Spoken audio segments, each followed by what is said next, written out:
इयत्ता 12वी विषय भूगोल प्रकरण क्रमांक 7 प्रदेश आणि प्रादेशिक विकास स्वाध्याय यामध्ये आहे प्रश्न क्रमांक पहिला अचूक गट ओळखा।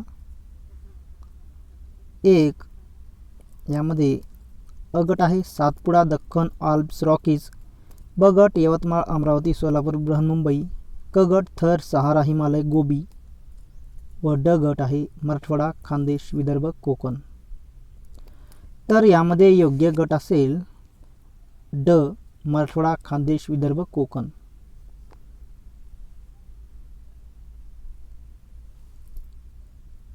यामध्ये 2 अ गट आहे मैदाने सरोवर पर्वत पठारे, ब वायुदाब नद्या तापमान आर्द्रता, क विषुववृत्तीय वने काटेरी वने सुंदरी वने पानझडी वने व ड मासेमारी लाकूडतोड शेती बेकरी। तर याचं योग्य उत्तर असेल योग्य गट असेल क गट योग्य आहे विषुववृत्तीय वने काटेरी वने सुंदरी वने व पानझडी वने। प्रश्न क्रमांक 2 फरक स्पष्ट करा। 1 कार्यात्मक प्रदेश व औपचारिक प्रदेश यामध्ये फरक स्पष्ट करायचा आहे। तर याचं उत्तर आहे कार्यात्मक प्रदेश औपचारिक प्रदेश। कार्यात्मक प्रदेश हे कार्याशिवाय इतर कोणत्याही औपचारिक वैशिष्ट्यांनी बांधलेले नसतात।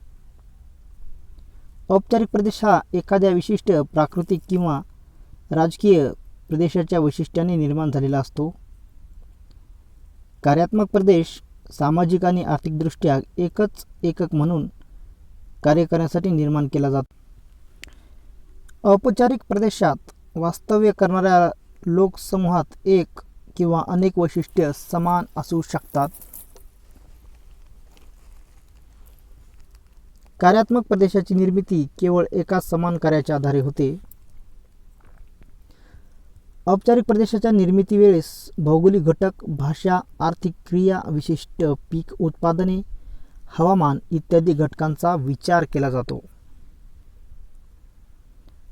कार्यात्मक प्रदेशात एकजिनसीपणा असत नाही। औपचारिक प्रदेशात एकजिनसीपणा असतो। कार्यात्मक प्रदेश हे केंद्रबिंदू भोवती केंद्रित असतात जे विविध प्रणालीद्वारे इतर क्षेत्राशी जोडले जातात जसे की वाहतूक संदेशवहन। प्रत्येक औपचारिक प्रदेशाला वेगळ्या सीमा असतात ज्यामुळे प्रदेश ओळख होणे सोपे जाते। उदाहरणार्थ दूरदर्शन प्रसार केंद्र दूध संकलन केंद्र वायफाय इत्यादी। तर इकडे उदाहरणार्थ राज्य किंवा देश युरोप कॅनडा इत्यादी असू शकतो। 2 प्राकृतिक प्रदेश व राजकीय प्रदेश यामध्ये फरक स्पष्ट करायचा आहे। प्राकृतिक प्रदेश राजकीय प्रदेश तर विशिष्ट अशा प्राकृतिक घटकातील समानतेमुळे निर्माण झालेल्या प्रदेशास प्राकृतिक प्रदेश असे म्हणतात। तर राजकीय सीमा निश्चित केलेल्या प्रदेशास राजकीय प्रदेश असे म्हणतात।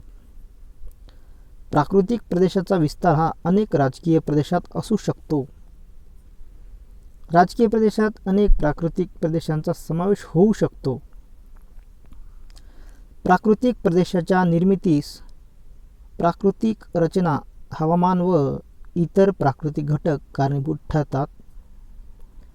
राजकीय प्रदेशाच्या निर्मितीस लोकांचा आर्थिक विकास प्रशासन भाषिकता प्रांतवाद इत्यादी मानवी घटक हे प्रामुख्याने कारणीभूत ठरतात। प्राकृतिक प्रदेशाच्या सीमा या सुस्पष्ट नसतात तर राजकीय प्रदेशाच्या सीमा सुस्पष्ट असतात। उदाहरणार्थ मोसमी हवामानाचा प्रदेश सदाहरित वनांचा प्रदेश सहारा वाळवंटी प्रदेश उत्तर भारतीय मैदानी प्रदेश इत्यादी।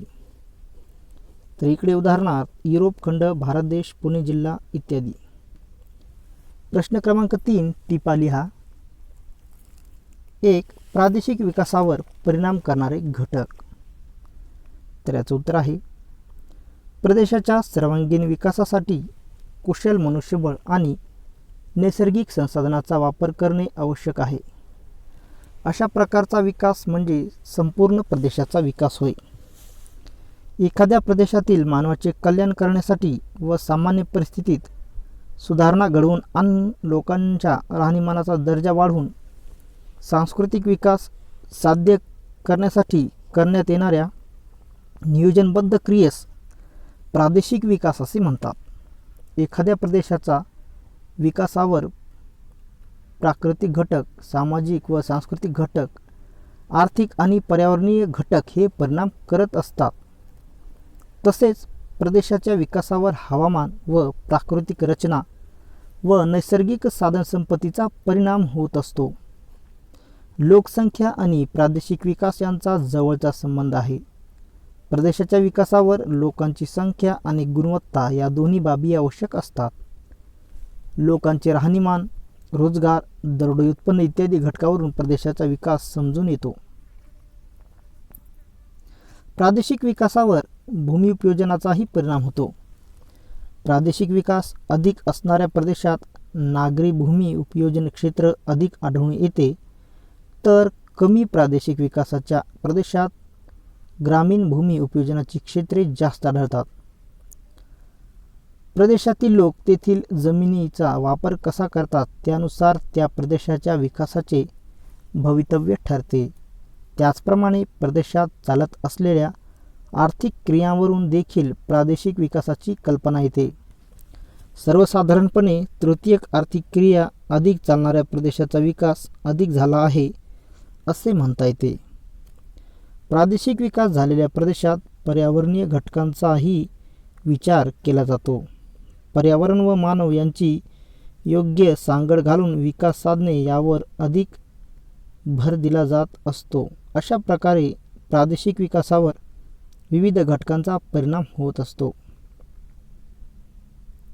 2. प्रादेशिक असंतुलन कमी करण्याचे धोरण. तर याचं उत्तर आहे, प्रादेशिक असंतुलन दूर करण्यासाठी शासनाकडून अनेक योजना राबवण्यात येत असतात.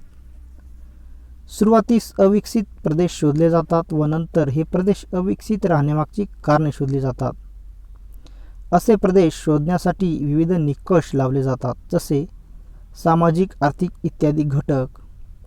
या निकषानुसार प्रादेशिक असमतोल कमी करण्यासाठी निधीची तरतूद करण्यात येते व ठराविक विभागात विभागनीय निहाय गुंतवणूक केली जाते. या प्रदेशात निधी देताना तो अनुदानाच्या स्वरूपात दिला जातो. तसेच रस्ते, शाळा, कृषी सिंचन, उद्योग, गृह, वैद्यकीय व आरोग्यविषयक सुविधा इत्यादीच्या विकासासाठी आर्थिक मदत किंवा तरतूद केली जाते. आदिवासी प्राबल्य, पर्वतीय क्षेत्र, दुष्काळग्रस्त क्षेत्र या प्रदेशांसाठी अनुदान व निधी देताना विशेष काळजी घेतली जाते. उद्योगांचे विकेंद्रीकरण हे धोरण देखील प्रादेशिक असमतोल दूर करण्यासाठी वापरले जाते. प्रश्न क्रमांक 4. भौगोलिक कारणे लिहा. 1. प्रादेशिक विकास हा प्राकृतिक रचनेवर अवलंबून असतो. तर याचं उत्तर आहे, प्रादेशिक विकासावर प्राकृतिक रचनेचा परिणाम होत असतो. ज्या प्रदेशात नापीक मृदा असते, दुर्गम पर्वतीय भाग, वाळवंटी प्रदेश, घनदाट वने असतात, अशा प्रदेशामध्ये प्रादेशिक विकासावर मर्यादा येतात. मात्र ज्या प्रदेशात सुपीक मैदानी प्रदेश, पाण्याची उपलब्धता, लांब किनारी प्रदेश, नैसर्गिक बंदरे इत्यादी प्राकृतिक रचना आढळून येते, त्या भागाचा प्रादेशिक विकास हा अधिक चांगल्या प्रकारे करता येतो. त्यामुळे दुर्गम पर्वतीय प्रदेशापेक्षा सुपीक मैदानी प्रदेशाचा प्रादेशिक विकास हा अधिक झालेला दिसून येतो. उदाहरणार्थ, भारतातील हिमालयीन पर्वतीय क्षेत्रापेक्षा उत्तर भारतीय मैदानी प्रदेशातील क्षेत्रांचा प्रादेशिक विकास अधिक झालेला दिसून येतो. 2. निरक्षरता, दारिद्र्य यासारख्या घटकांचा प्रादेशिक विकासावर परिणाम होतो. तर याचं उत्तर आहे, प्रादेशिक विकास मोजण्याची विविध मापदंड आहेत. त्या प्रदेशातील लोकसंख्येचे प्रमाण आणि गुणवत्ता, शिक्षण, आयुर्मान, दारिद्र्याचे प्रमाण इत्यादीद्वारे विकास मोजला जातो. हे मापदंड लोकसंख्या डोळ्यासमोर ठेवून तयार केलेली असतात. लोकसंख्येची संख्या आणि गुणवत्ता या दोन्ही बाबी प्रादेशिक विकासात महत्त्वाचे असतात. लोकसंख्येची गुणवत्ता वाढीसाठी लोकांच्या साक्षरतेचे व दारिद्र्याचे प्रमाण कमी असणे गरजेचे असते. ज्या प्रदेशात साक्षरतेचा दर अधिक असतो त्या प्रदेशातील मनुष्यबळाचा अधिक विकास झालेला आढळतो. विकसित मनुष्यबळामुळे आर्थिक विकासाचा दर वाढतो, त्यामुळे दारिद्र्याचे प्रमाणही कमी होते. मानवाच्या आर्थिक दारिद्र्याचे प्रमाण कमी झाल्याने मानवाचा आर्थिक, सामाजिक, सांस्कृतिक विकासास हातभार लागतो. त्याचा परिणाम प्रादेशिक विकास अधिक होण्यावर होत असतो. ज्या प्रदेशातील लोकांमध्ये निरक्षरता व दारिद्र्याचे प्रमाण अधिक असते त्या प्रदेशाचा विकास हा कमी झालेला आढळतो. त्यामुळे निरक्षरता व दारिद्र्य यासारख्या घटकांचा प्रादेशिक विकासावर परिणाम होताना दिसून येतो.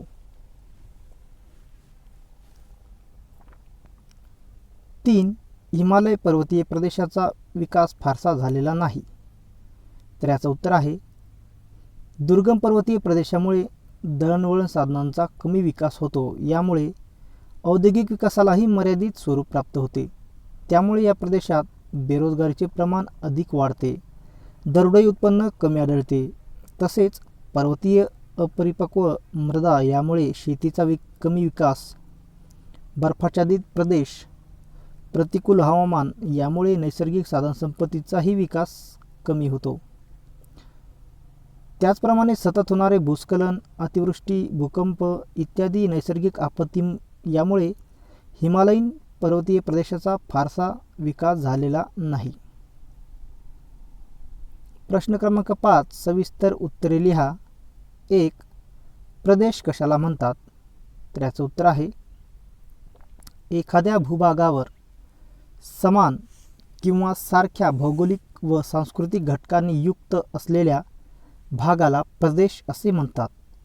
प्रदेश ही एक व्यापक संकल्पना आहे.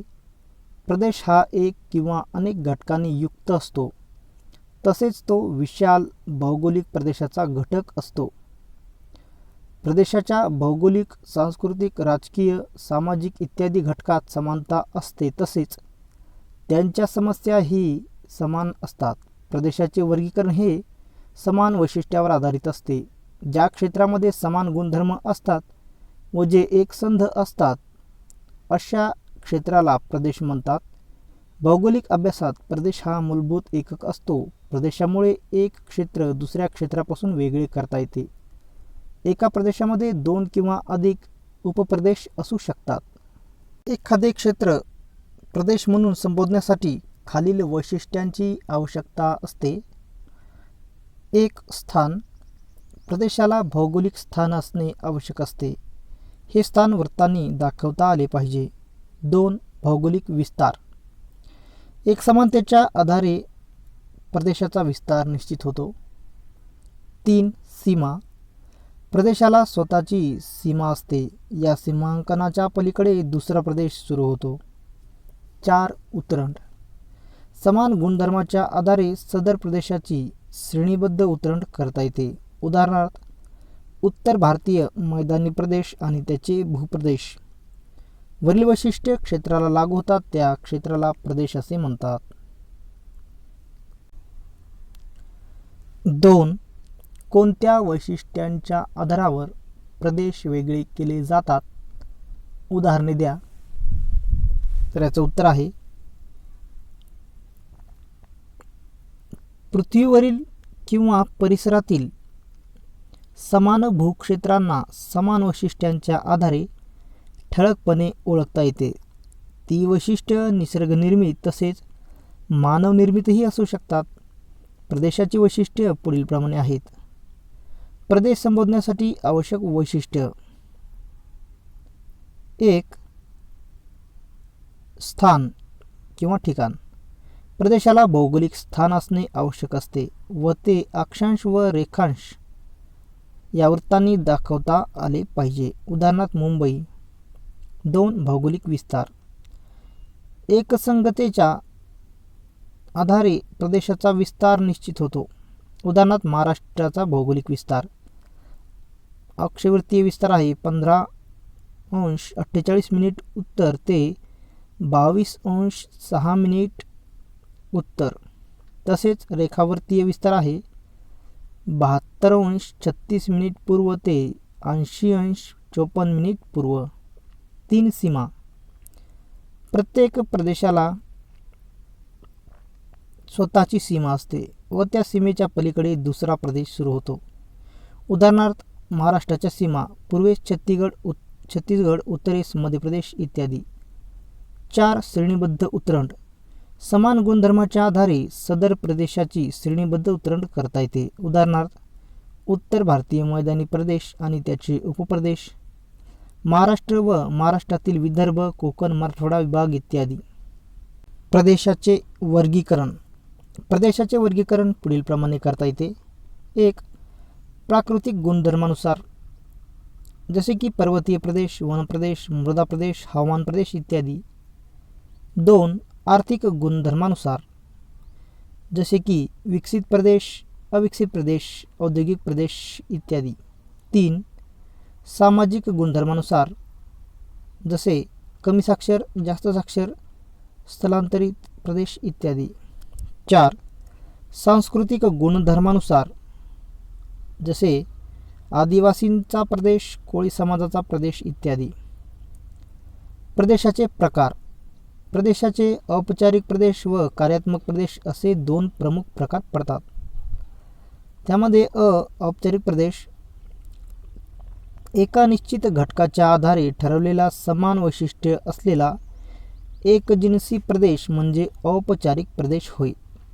औपचारिक प्रदेशाची 1 किंवा 2 समान वैशिष्ट्य, प्रमुख घटक, समान उंची, समान भूरूपे, समान पीक प्रदेश इत्यादी घटक औपचारिक प्रदेश निश्चित करतात. पर्वतीय प्रदेश, मृदा प्रदेश, वनप्रदेश इत्यादी औपचारिक प्रदेशाची उदाहरणे आहेत. कार्यात्मक प्रदेश. एखाद्या विशिष्ट क्षेत्रात केले जाणारे कार्य या आधारे ठरवलेला प्रदेश म्हणजे कार्यात्मक प्रदेश. कार्यात्मक प्रदेश एकजिनसी असेल असे नाही. यामध्ये सामाजिक सांस्कृतिक घटकांची सरमिसळ असते.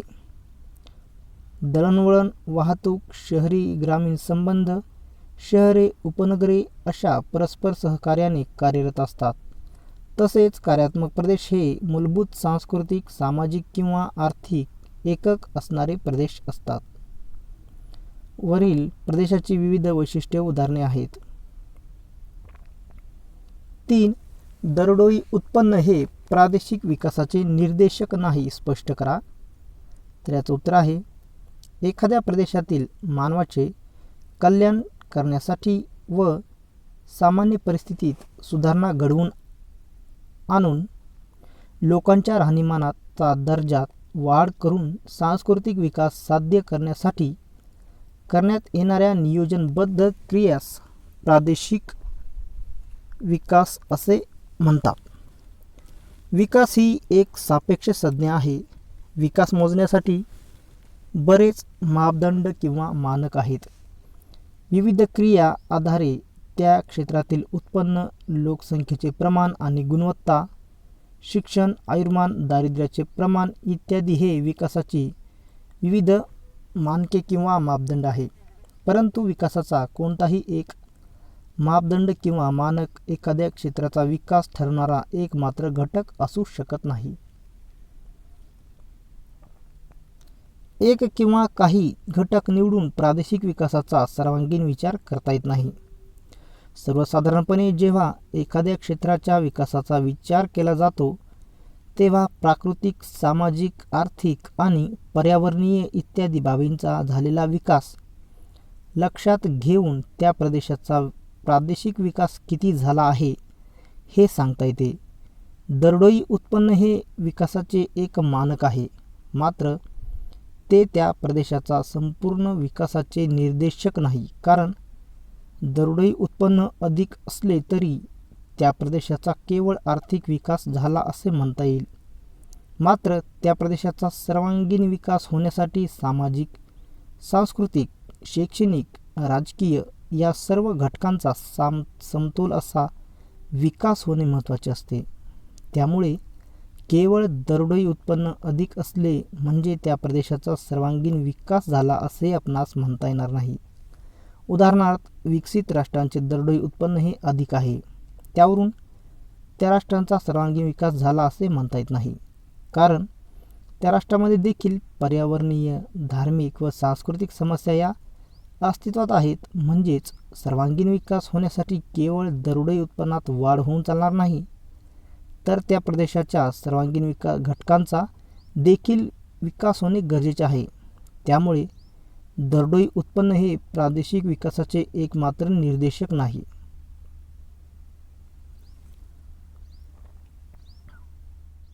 प्रकरण क्रमांक 8. भूगोल, स्वरूप व व्याप्ती. स्वाध्याय. प्रश्न क्रमांक 1. अचूक गट ओळखा.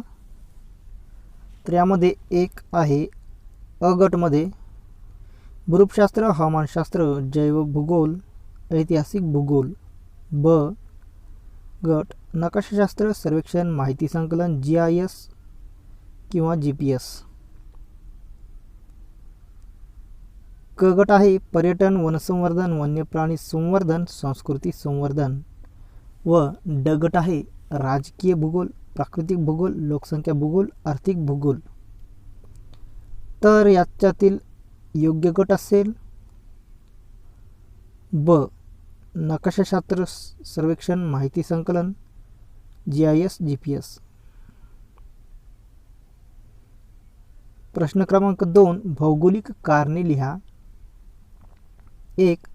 मानवी भूगोलाचे स्वरूप विभिन्न शाखांशी निगडीत आहे. उत्तर. मानवी भूगोलात मानव आणि त्याचे पर्यावरणाशी असणारे संबंध आणि जगातील मानवाच्या सामाजिक व पर्यावरण विषयासंदर्भातील विविध गुणधर्मांच्या वितरणाचा अभ्यास केला जातो. त्यामुळे मानवी जीवनाशी निगडीत असणारी विविध सामाजिक शास्त्रे जसे समाजशास्त्र, राज्यशास्त्र, अर्थशास्त्र, मानसशास्त्र, इतिहास इत्यादी विषयाशी मानवी भूगोलाचा जवळचा संबंध येतो. मानवाच्या जीवनावर परिणाम करणाऱ्या प्राकृतिक घटकांशी निगडीत असणाऱ्या नैसर्गिक शास्त्रे यामध्ये भूशास्त्र, हवामानशास्त्र, जीवशास्त्र, मृदाशास्त्र इत्यादी शास्त्र यांचाही संबंध मानवी भूगोलाशी येतो. या दोन्ही शास्त्रातील विविध शाखांचा काही मर्यादित स्वरूपात मानवी भूगोलात अभ्यास केला जातो. त्यामुळे मानवी भूगोलाचे स्वरूप विविध शाखांशी निगडीत आहे. 2. भूगोल विषयाचे स्वरूप गतिशील आहे. तर याचं उत्तर असे देता येईल. भूगोल म्हणजे पृथ्वी आणि तिच्याशी संबंधित मूलभूत घटकांचा अभ्यास होय. पृथ्वीवर सदैव परिवर्तन होते व तिच्या प्राकृतिक व सांस्कृतिक पर्यावरणात विविधता आढळते. हे प्राकृतिक किंवा मानवी भौगोलिक घटक स्थिर नसून गतिशील आहेत. काळानुसार ते बदलतात. उदाहरणार्थ, जगाची लोकसंख्या, विविध प्राकृतिक भूरूपांचे आकार हे कालानुसार बदलत असतात. अशा विविध घटकांमध्ये होणाऱ्या बदलांचा अभ्यास भूगोल अभ्यासक करतात. भूगोल म्हणजे स्थळ आणि काळ यांचा अभ्यास होय. भूगोल अभ्यासक कुठे, केव्हा, काय आणि का या प्रश्नांची उत्तरे देण्याचा प्रयत्न करतात. त्यामुळे काळानुसार भूगोल अभ्यासाचा विषय बदलतो आणि या बदललेल्या विषयामुळे भूगोलाचे स्वरूप हे गतिशील आहे. 3. भूगोल विषयाचे स्वरूप द्वैतवादी आहे.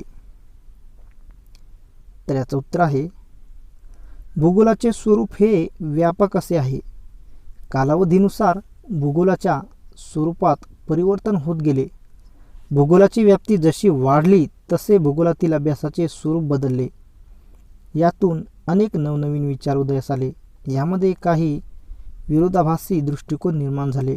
यामध्ये मानव श्रेष्ठ की निसर्ग श्रेष्ठ, तसेच प्रदेशाचा अभ्यास करावा ही प्रदेशातील विविध विभागांचा अभ्यास करावा हा विरोधाभास निर्माण झाला.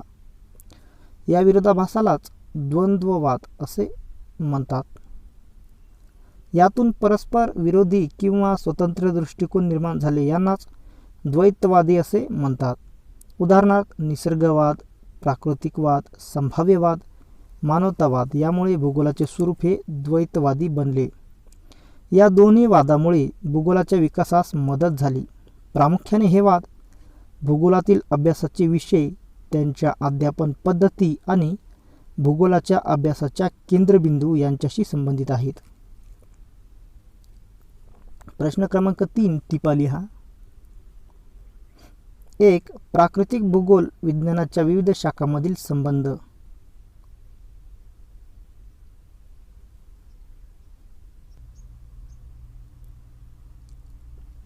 उत्तर. भूगोल हा एक वेगळा स्वतंत्र विषय असला तरी भूगोलाचा नैसर्गिक किंवा प्राकृतिक आणि सामाजिक शास्त्राशी संबंध येतो. प्राकृतिक भूगोलाचा विविध विज्ञानाच्या शाखांशी खालीलप्रमाणे संबंध येतो. 1. भूगर्भशास्त्र. पृथ्वीचे अंतरंग, भूगर्भाची रचना, भूहालचाली, लाव्हारस, खडकांची अंतर्गत रचना इत्यादी घटकांचा चिकित्सक अभ्यास हा भूगर्भशास्त्रात केला जातो. त्याचप्रमाणे तो भूगोलातही काही मर्यादित प्रमाणात केला जातो. त्यामुळे भूगर्भशास्त्र व भूगोल यांचा जवळचा संबंध येतो. 2. भूरूपशास्त्र. यामध्ये पृथ्वीवरील विविध भूरूपांचा अभ्यास केला जातो. भूगोलातही विविध अंतर्गत हालचालीमुळे निर्माण होणारी भूरूपे व बाह्य कारणामुळे निर्माण होणाऱ्या भूरूपांचा अभ्यास केला जातो. उदाहरणार्थ गटपर्वत, वलीपर्वत व नदी, हिमनदीचे व वाऱ्याच्या कार्यामुळे निर्माण होणारी भूरूपे यांचा अभ्यास भूगोलात केला जातो. यामुळे भूरूपशास्त्राचा व भूगोलाचा संबंध हा खूपच जवळचा आहे हे दिसून येते.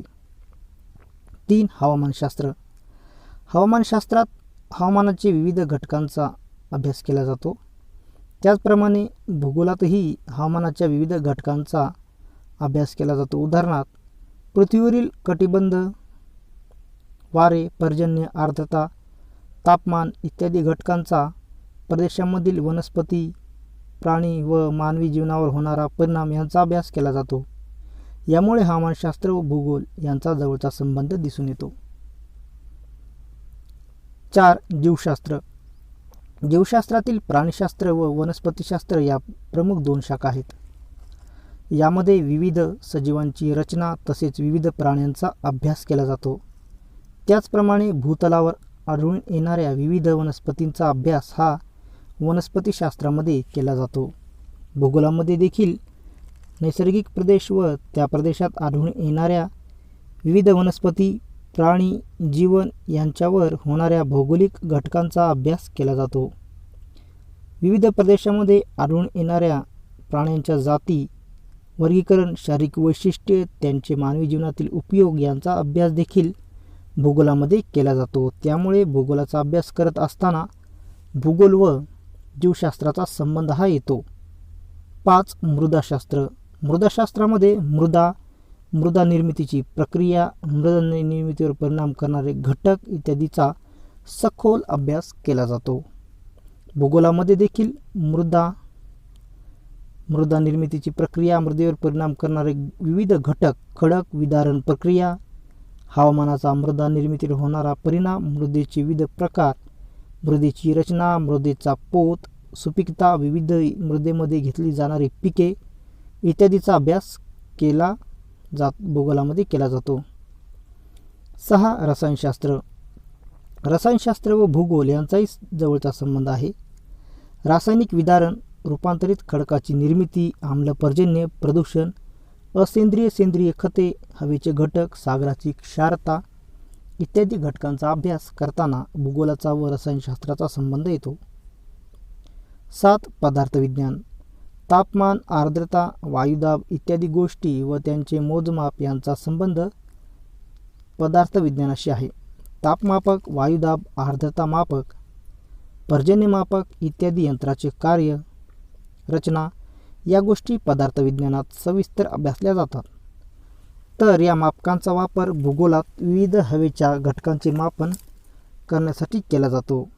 8. खगोलशास्त्र. आकाशगंगा, सूर्यमाला, ग्रह, उपग्रह, उल्कापिंड, धूमकेतू इत्यादी घटकांचे अध्ययन खगोलशास्त्रात केले जाते. तसेच ते भूगोलामध्ये देखील या घटकांचे अध्ययन हे केले जाते. 9. सागरशास्त्र. सागराची रचना, सागरातील प्रवाह, क्षारता, सागराचे हवामानावर होणारे विविध परिणाम इत्यादी घटकांचा अभ्यास हा सागरशास्त्राप्रमाणे भूगोलात देखील केला जातो. त्यामुळे सागरशास्त्र व भूगोल यांचा जवळचा संबंध प्रस्थापित होतो. 10. गणित आणि संख्याशास्त्र. भूगोलातील अक्षांश, रेखांश, वृत्तजाळी सर्वेक्षण, नकाशे व आकृत्या काढण्यासाठी गणितीय तंत्रांचा वापर केला जातो. त्याचप्रमाणे भूगोलातील सांख्यिकीय माहितीचे विश्लेषण करण्यासाठी विविध सांख्यिकीय तंत्रे आणि गृहीतकांच्या चाचण्या भूगोलात वापरल्या जातात. यामुळे भूगोलाचा गणित व संख्याशास्त्राशी संबंध येतो. याचप्रमाणे संगणकशास्त्राचाही आपत्ती व्यवस्थापन व आपत्तीचा अंदाज बांधण्यासाठी वापर केला जातो. अशा प्रकारे भूगोलाचा विविध विज्ञानाच्या शाखांशी संबंध येतो. 2. भूगोलाच्या शाखा. तर याचं उत्तर आहे भूगोलामध्ये प्राकृतिक घटक व मानव यांचा परस्परांशी असलेला संबंध अभ्यासला जातो. पृथ्वीवरील प्राकृतिक घटकात विविधता आढळते. या विविधतेचा परिणाम मानवाच्या सांस्कृतिक, सामाजिक व आर्थिक इत्यादी घटकांवर होत असतो. त्यामुळे भूगोलात प्राकृतिक घटकाबरोबरच मानवी घटकांचाही अभ्यास केला जातो. यामुळे भूगोलाच्या प्राकृतिक भूगोल व मानवी भूगोल अशा 2 शाखा निर्माण झाल्या आहेत. याचबरोबर प्रात्यक्षिक भूगोल याही शाखेचा समावेश भूगोलात होतो. भूगोलाच्या शाखा. यामध्ये भूगोलाच्या प्रमुख 3 शाखा आहेत. प्राकृतिक भूगोल, मानवी भूगोल व प्रात्यक्षिक भूगोल. तर प्राकृतिक भूगोलमध्ये आहेत हवामान भूगोल, मृदा भूगोल, खगोलीय भूगोल, भूरचना भूगोल, सागरी भूगोल, भूगर्भशास्त्र, प्राणीशास्त्र, वनस्पतीशास्त्र. मानवी भूगोलच्या 2 उपशाखा आहेत आर्थिक भूगोल आणि सामाजिक भूगोल. तर आर्थिक भूगोलमध्ये आहेत कृषी भूगोल, औद्योगिक भूगोल, वाहतूक भूगोल, विपणन भूगोल, वैद्यकीय भूगोल, पर्यटन भूगोल, सैनिकी भूगोल. तर सामाजिक भूगोलमध्ये आहे सांस्कृतिक भूगोल, ऐतिहासिक भूगोल, लोकसंख्या भूगोल, वसाहती भूगोल, राजकीय भूगोल.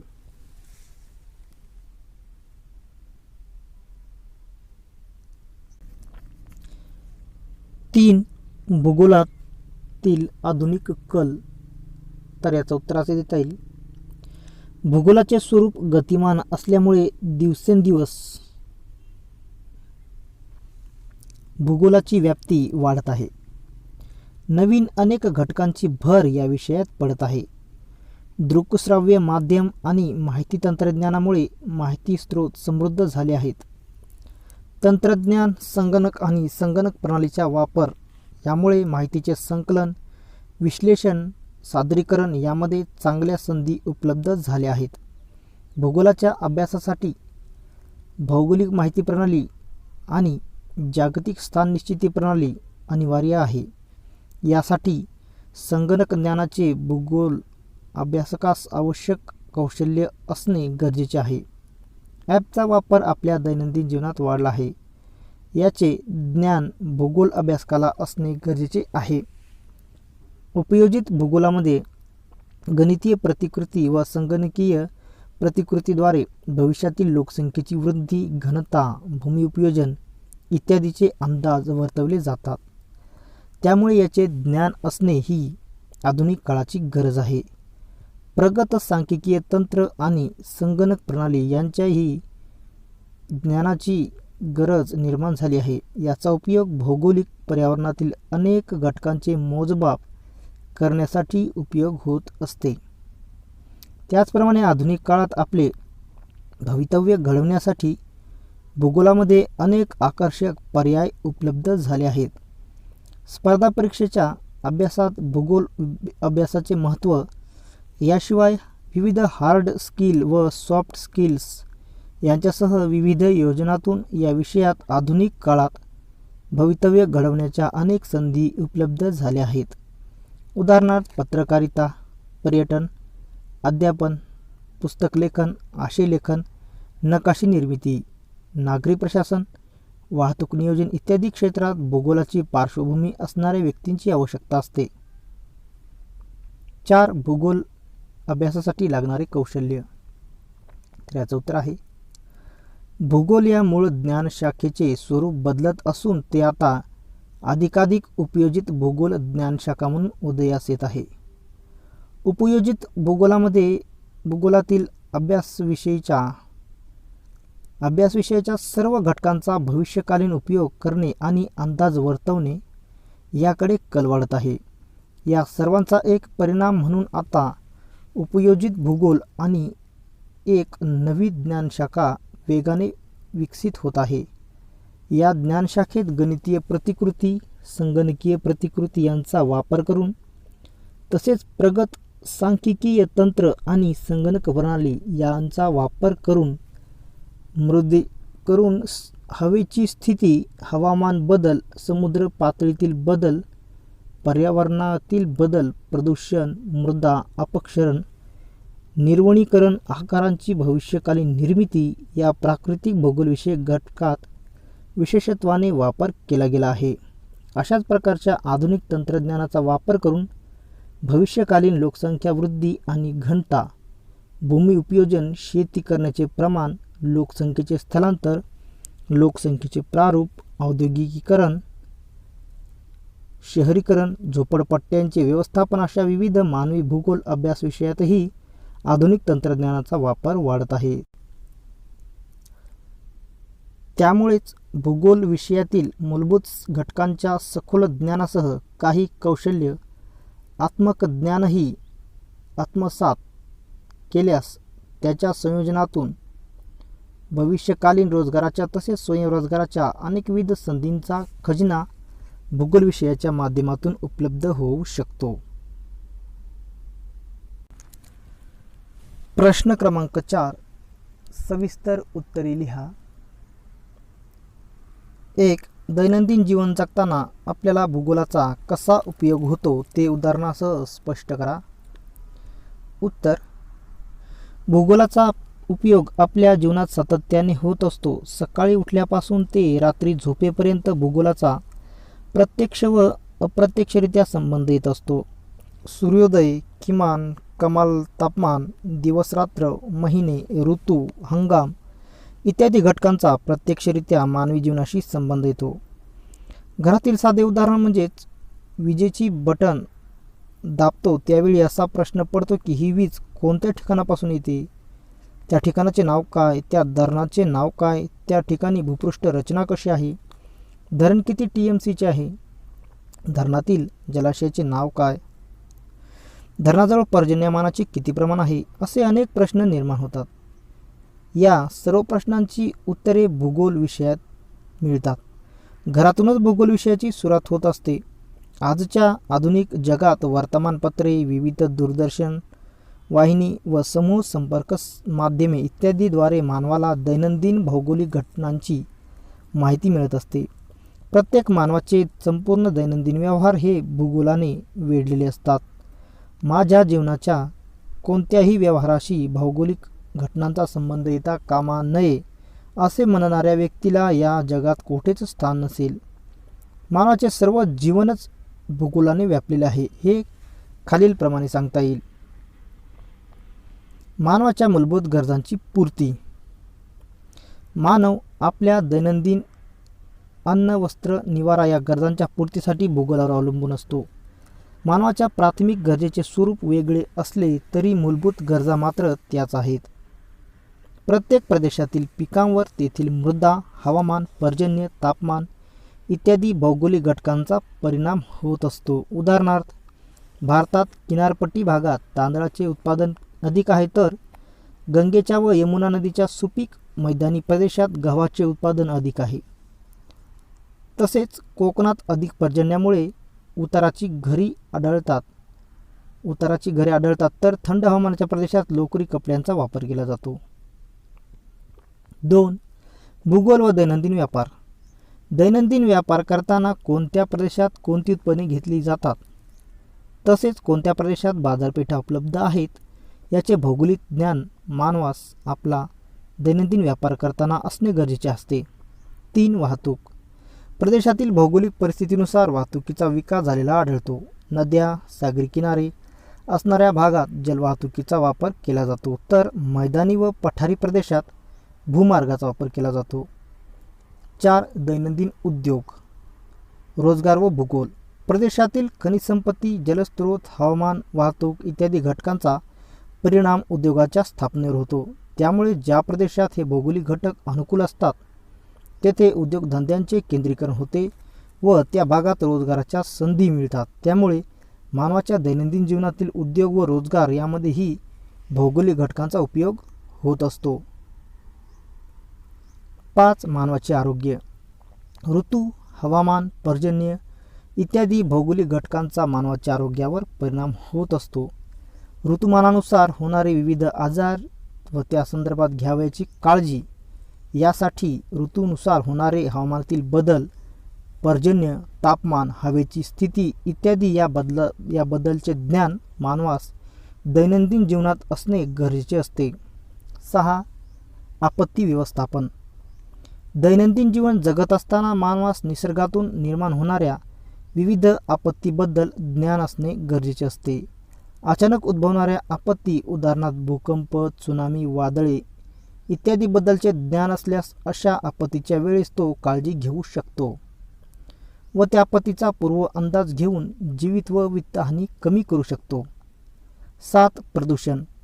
दैनंदिन जीवनात प्रदूषण ही एक गंभीर समस्या निर्माण झालेली आहे. प्रदूषणामुळे निर्माण होणाऱ्या विविध समस्या व त्या समस्याबद्दलची माहिती, प्रदूषण निर्माण करणारी कारके, त्यांचा होणारा परिणाम व उपाय याबद्दल भौगोलिक ज्ञान असणे गरजेचे आहे. 8. संरक्षण व भूगोल. युद्धजन्य परिस्थितीत सैनिकी अधिकाऱ्यांना भूपृष्ठ रचना, नदी प्रणाली, हवामान, विविध प्राकृतिक नकाशा, दिशा, हवेची स्थिती इत्यादी भौगोलिक घटकांचे ज्ञान उपयोगी पडत असते. अशा प्रकारे मानवाच्या दैनंदिन जीवनात भूगोलाचे ज्ञान हे उपयोगी पडत असते. त्यामुळे मानवाचे संपूर्ण जीवन हे भूगोलमय आहे. 2. भूगोलाचा इतर विषयांशी असलेला संबंध स्पष्ट करा. तर याचं उत्तर आहे, भूगोल हा एक वेगळा स्वतंत्र विषय असला तरी भूगोलाचा नैसर्गिक किंवा प्राकृतिक आणि सामाजिक शास्त्राशी संबंध येतो. या शास्त्राचे संबंध येऊन भूगोलाच्या अनेक शाखा विकसित झालेल्या आहेत. यामुळे भूगोल हा एकात्मिक आणि आंतरशाखीय विषय बनला आहे. भूगोलाचा नैसर्गिक व सामाजिक शास्त्रातील विविध विषयाशी खालीलप्रमाणे संबंध येतो. प्राकृतिक भूगोल व प्राकृतिक शास्त्र व भूगोल यांच्यातील संबंध. प्राकृतिक भूगोलाचा विविध ज्ञानाच्या शाखांशी खालीलप्रमाणे संबंध येतो. त्यामध्ये आहे 1. भूगर्भशास्त्र. पृथ्वीचे अंतरंग, भूगर्भाची रचना, भूहालचाली, लाव्हारस, खडकांची अंतर्गत रचना इत्यादी घटकांचा चिकित्सक अभ्यास हा भूगर्भशास्त्रात केला जातो. त्याचप्रमाणे तो भूगोलातही काही मर्यादित प्रमाणात केला जातो. त्यामुळे भूगर्भशास्त्र व भूगोल यांचा जवळचा संबंध येतो. 2. भूरूपशास्त्र. यामध्ये पृथ्वीवरील विविध भूरूपांचा अभ्यास केला जातो. भूगोलातही विविध अंतर्गत भूहालचालीमुळे निर्माण होणारी भूरूपे व बाह्य कारणामुळे निर्माण होणाऱ्या भूरूपांचा अभ्यास केला जातो. उदाहरणार्थ गटपर्वत, वलीपर्वत व नदी, हिमनदीचे व वाऱ्याच्या कार्यामुळे निर्माण होणारी भूरूपे यांचा अभ्यास भूगोलात केला जातो. यामुळे भूरूपशास्त्राचा व भूगोलाचा संबंध हा खूपच जवळचा आहे हे दिसून येते. 3. हवामानशास्त्र. हवामानशास्त्रात हवामानाच्या विविध घटकांचा अभ्यास केला जातो. त्याचप्रमाणे भूगोलातही हवामानाच्या विविध घटकांचा अभ्यास केला जातो. उदाहरणार्थ पृथ्वीवरील कटिबंध, वारे, पर्जन्य, आर्द्रता, तापमान इत्यादी घटकांचा प्रदेशामधील वनस्पती, प्राणी व मानवी जीवनावर होणारा परिणाम यांचा अभ्यास केला जातो. यामुळे हवामानशास्त्र व भूगोल यांचा जवळचा संबंध दिसून येतो. 4. जीवशास्त्र. जीवशास्त्रातील प्राणीशास्त्र व वनस्पतीशास्त्र या प्रमुख 2 शाखा आहेत. यामध्ये विविध सजीवांची रचना, तसेच विविध प्राण्यांचा अभ्यास केला जातो. त्याचप्रमाणे भूतलावर आढळून येणाऱ्या विविध वनस्पतींचा, विविध प्रदेशामध्ये आढळून येणाऱ्या प्राण्यांच्या जाती, वर्गीकरण, शारीरिक वैशिष्ट्य, त्यांचे मानवी जीवनातील उपयोग यांचा अभ्यास देखील भूगोलामध्ये केला जातो. त्यामुळे भूगोलाचा अभ्यास करत असताना भूगोल व जीवशास्त्राचा संबंध हा येतो. 5. मृदाशास्त्र. मृदाशास्त्रामध्ये मृदा निर्मितीची प्रक्रिया, मृदा निर्मितीवर परिणाम करणारे घटक इत्यादीचा सखोल अभ्यास केला जातो.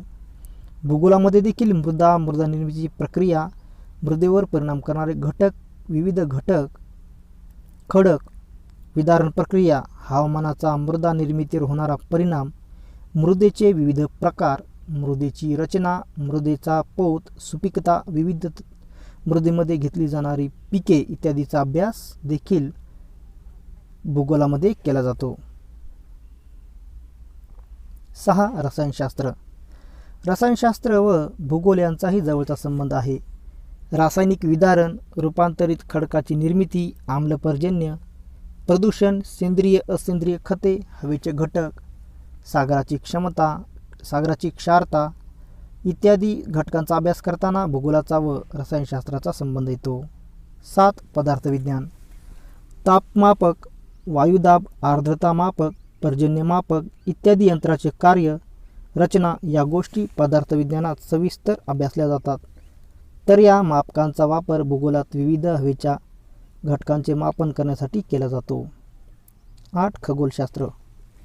आकाशगंगा, सूर्यमाला, ग्रह, उपग्रह, उल्कापिंड, धूमकेतू इत्यादी घटकांचे अध्ययन खगोलशास्त्रात केले जाते. तसेच भूगोलामध्ये देखील या घटकांचे अध्ययन हे केले जाते. 9. सागरशास्त्र. सागराची रचना, सागरातील प्रवाह, क्षारता, सागराचे हवामानानुसार होणारे विविध परिणाम इत्यादी घटकांचा अभ्यास हा सागरशास्त्राप्रमाणे भूगोलात देखील केला जातो.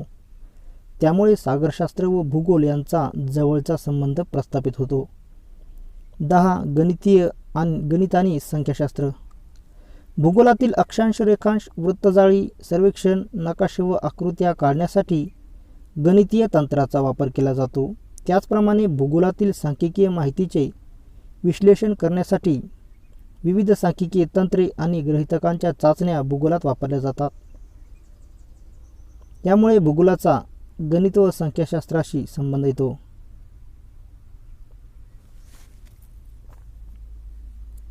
ब. सामाजिक शास्त्र व भूगोल यांच्यामधील संबंध. भूगोलामध्ये प्राकृतिक घटक याप्रमाणेच मानवाचाही अभ्यास केला जातो. मानव हा समाजशील असल्याने मानवाच्या सामाजिक, सांस्कृतिक, आर्थिक, राजकीय घटकांचा अभ्यास भूगोलात केला जातो. त्यामुळे भूगोलाचा सामाजिक शास्त्राशी जवळचा संबंध येतो. तो पुढील प्रमाणे. 1. भूगोल व इतिहास संबंध. इतिहासामध्ये मानवाच्या ऐतिहासिक घटनांचा, त्याच्या विविध संस्कृतीचा, मानवाच्या विविध कालखंडातील सामाजिक, सांस्कृतिक, राजकीय विकासाचा अभ्यास केला जातो. तर तो करत असताना त्या कालखंडात त्या प्रदेशातील विविध विकासावर तेथील भौगोलिक घटकांचा होणाऱ्या परिणामांचाही अभ्यास केला जातो.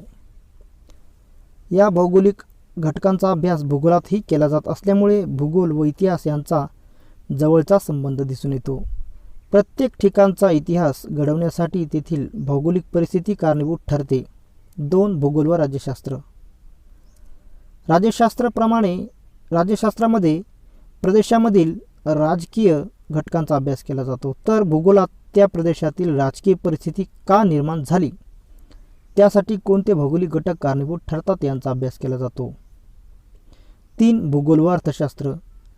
अर्थशास्त्र विविध आर्थिक सिद्धांत, आर्थिक नीती यांचा अभ्यास अर्थशास्त्रामध्ये केला जातो. तर भूगोलात मानवाच्या आर्थिक क्रिया, मानवाची आर्थिक प्रगती या घटकांवर परिणाम करणाऱ्या भौगोलिक घटकांचा अभ्यास केला जातो. ज्यामुळे भूगोल व अर्थशास्त्राचा जवळचा संबंध येऊन भूगोलात आर्थिक भूगोल ही स्वतंत्र शाखाच निर्माण झाली आहे. 4. समाजशास्त्र व भूगोल. समाजशास्त्रात मानवी समूह, गट, समाजरचना, रूढी परंपरा, कुटुंब पद्धती, लोककला, धर्म इत्यादींचा अभ्यास केला जातो. तर भूगोलामध्ये एखाद्या प्रदेशाचा अभ्यास करताना तेथील मानवी जीवन, तेथील आदिवासी जमाती, त्यांची लोकसंख्या, तेथील चालीरीती, रूढी परंपरा यांचा भौगोलिक दृष्टिकोनातून अभ्यास केला जातो. म्हणून समाजशास्त्र व भूगोल यांचा जवळचा संबंध दिसून येतो. 5. लोकसंख्याशास्त्र व भूगोल. लोकसंख्याशास्त्राप्रमाणे भूगोलातील लोकसंख्येचा अभ्यास केला जातो. भूगोलात लोकसंख्येतील कालखंडानुसार व प्रदेशानुसार होणारे बदल, लोकसंख्येची रचना, लोकसंख्येवर परिणाम करणारे घटक यांचा अभ्यास केला जातो. त्यामुळे लोकसंख्याशास्त्र व भूगोल यांचे अतूट नाते दिसून येते. 3. भूगोलाचे स्वरूप सविस्तर स्पष्ट करा.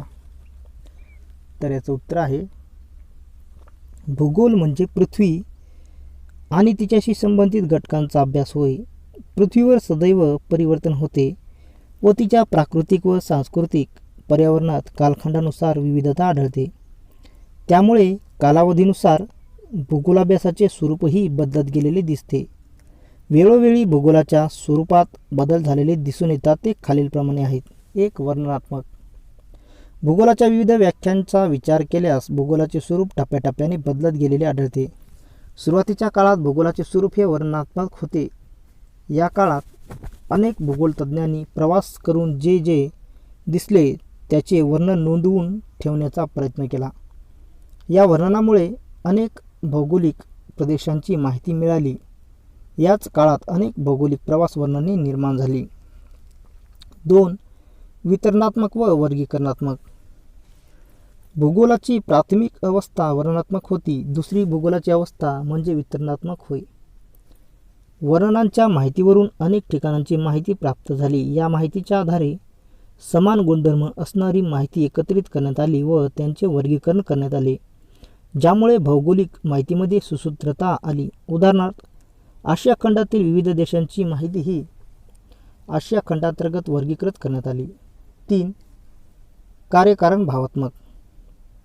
वितरणात्मक भूगोलाच्या स्वरूपावरून कार्यकारण भावात्मक स्वरूप भूगोलाला प्राप्त झाले. कार्यकारण भाव हा शास्त्रीय विषयांना लागू पडतो. भूगोलामध्ये एखाद्या ठिकाणी विशिष्ट परिस्थिती निर्माण झाली असेल तर तिथेच तशीच परिस्थिती का निर्माण झाली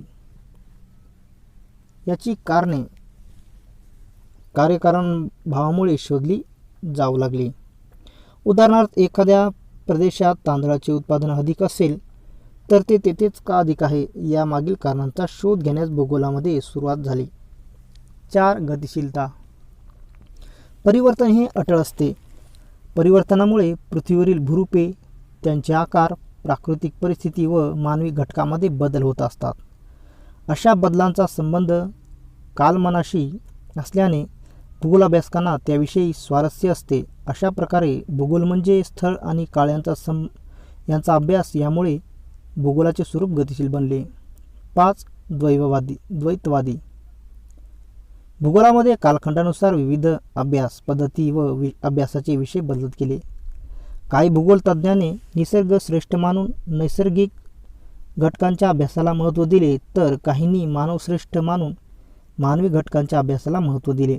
यातून भूगोल अभ्यासामध्ये विभिन्न विरोधाभासी दृष्टिकोनाची निर्मिती झाली. यालाच भूगोलामधील द्वैतवाद म्हणतात. त्यामुळे भूगोलाच्या प्राकृतिक व मानवी शाखांचा विकासाला हातभार लागला. 6. सांख्यिकीय माहिती. आधुनिक काळात भूगोलाचे स्वरूप हे सांख्यिकीय माहितीवर आधारित बदललेले आहे. प्राकृतिक व मानवी घटकांमध्ये सर्वेक्षण, छायाचित्रे, उपग्रह, GPS, GIS इत्यादी साधनांद्वारे प्राप्त होणाऱ्या सांख्यिकीय माहितीचे प्रगत सांख्यिकीय तंत्र आणि संगणक प्रणालीद्वारे विश्लेषण करून त्याचा वापर भौगोलिक पर्यावरणातील अनेक घटकांचे मोजमाप करून भविष्यातील अंदाज वर्तवण्यासाठी व नियोजन करण्यासाठी केला जातो. अशा प्रकारे भूगोलाचे स्वरूप प्राचीन कालखंडापासून आधुनिक काळापर्यंत बदलताना दिसते आहे. प्रश्न क्रमांक 5. फरक स्पष्ट करा. यामध्ये एक आहे प्राकृतिक भूगोल आणि मानवी भूगोल. यामध्ये फरक स्पष्ट करायचा आहे. तर यामध्ये प्राकृतिक घटकांचा अभ्यास करणाऱ्या भूगोलाच्या शाखेस प्राकृतिक भूगोल असे म्हणतात. तर मानव व त्याच्याशी संबंधित घटकांचा अभ्यास करणाऱ्या भूगोलाच्या शाखेस मानवी भूगोल असे म्हणतात. भूरूपे, जलप्रणाली, भूस्वरूप, रचना, हवामान, पर्जन्य, सागरतळ रचना, आकाशगंगा, ग्रह, तारे इत्यादी प्राकृतिक घटकांचा अभ्यास केला जातो प्राकृतिक भूगोलामध्ये. तर मानवी भूगोलामध्ये मानव, मानवाच्या विविध आर्थिक क्रिया, मानवाची सामाजिक व सांस्कृतिक परिस्थिती, लोकसंख्या, तिची रचना इत्यादी घटकांचा अभ्यास हा केला जातो. प्राकृतिक भूगोलामध्ये प्राकृतिक घटकाचा अभ्यास करताना नैसर्गिक शास्त्राप्रमाणे नियम लावता येतात व येणाऱ्या निष्कर्षाचे सामान्यीकरण करता येते. उदाहरणार्थ, जसजसे समुद्र सपाटीपासून उंच जावे तसतसे हवेचा दाब कमी होतो. मानवी घटक हे प्रदेशानुसार बदलत असतात. त्यामुळे या घटकांच्या अभ्यासाला नैसर्गिक शास्त्राप्रमाणे नियम लावता येत नाहीत. प्राकृतिक भूगोलामध्ये भूरूपशास्त्र, हवामानशास्त्र, भूगोल, मृदा भूगोल, खगोलीय भूगोल इत्यादी शाखांचा समावेश होतो. तर मानवी भूगोलामध्ये ऐतिहासिक भूगोल, राजकीय भूगोल, आर्थिक भूगोल, वर्तणुकीचे भूगोल, लोकसंख्या भूगोल इत्यादी शाखांचा समावेश होतो. प्राकृतिक भूगोलामध्ये निसर्ग हा मानवापेक्षा श्रेष्ठ आहे असे मानले जाते. तर मानवी भूगोलात मानव हा निसर्गापेक्षा श्रेष्ठ आहे असा विचार मानला गेला. प्राकृतिक भूगोलाच्या विकासासाठी अलेक्झांडर व्हॅन हम्बोल्ट, अल्फ्रेड हेटनर, रेक्लस, मॅकिंडर इत्यादी भूगोल अभ्यासकांनी योगदान दिले. तर मानवी भूगोलाच्या विकासास Vidal de la Blache, Friedrich Ratzel, White, Richthofen, Dickinson इत्यादी भूगोल अभ्यासकांनी योगदान दिले. 2. निसर्गवाद आणि संभाव्यवाद यामध्ये फरक स्पष्ट करायचा आहे. तर याचं उत्तर आहे निसर्गवाद आणि संभाव्यवाद. तर निसर्ग हा मानवापेक्षा श्रेष्ठ आहे या दृष्टिकोनालाच निसर्गवाद असे म्हणतात. तर मानव हा निसर्गावर ताबा मिळवू शकतो या दृष्टिकोनाला संभाव्यवाद असे म्हणतात. निसर्गवादामध्ये नैसर्गिक घटकांच्या अभ्यासाला अधिक महत्त्व दिले जाते. तर संभाव्यवादामध्ये मानव व त्याच्याशी संबंधित घटकांचा अभ्यास याला महत्त्व दिले जाते. निसर्गासमोर मानवाचे अस्तित्व काहीच नाही, मानवाचे संपूर्ण जीवन निसर्ग नियंत्रित करतो असा विचार मानला जातो. तर संभाव्यवादामध्ये मानव निसर्गावर नियंत्रण मिळवून हवे तसे बदल निसर्गामध्ये करून आपले जीवन अधिक सुसह्य बनवतो असा विचार मानला जातो. निसर्गवादामध्ये नैसर्गिक आपत्ती उदाहरणार्थ भूकंप, ज्वालामुखी, त्सुनामी, वादळे इत्यादी घटना या निसर्ग हा मानवापेक्षा श्रेष्ठ आहे हे सिद्ध करतात. तर संभाव्यवादामध्ये विशाल धरणे, दुर्गम भागातील वाहतूक मार्गाचा विकास, प्रतिकूल हवामानामध्ये मानवी जीवन इत्यादी उदाहरणे हे मानव निसर्गावर नियंत्रण मिळवू शकतो हे सिद्ध करतात. हम्बोल्ट, हेटनर, मॅकिंडर, रेक्लस इत्यादी भूगोलतज्ञ हे निसर्गवादाचे पुरस्कर्ते आहेत.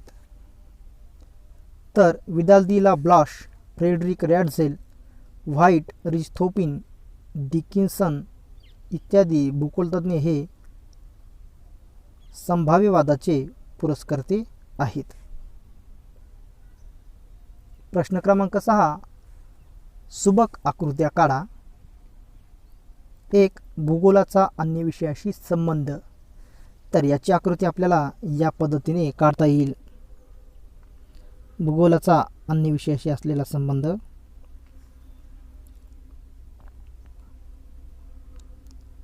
2. भूगोलाच्या अभ्यासासाठी लागणारे कौशल्य.